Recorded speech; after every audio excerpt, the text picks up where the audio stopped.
Hey friends, if you wish to remove password protection from a PowerPoint presentation, then please watch this video. I will guide you through the procedure.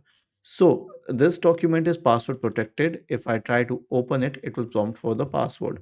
I need to enter the password and hit enter. Without the password, if I do not have the password, for example, I will neither be able to open the document nor will I be able to change the password. There is no way to do that.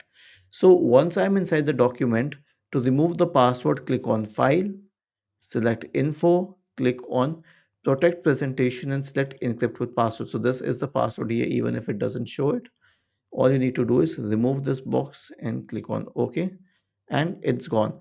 Now the proof that it is gone is that when I entered the password, it did not ask me to re-enter the password. So this is the way to clear the password.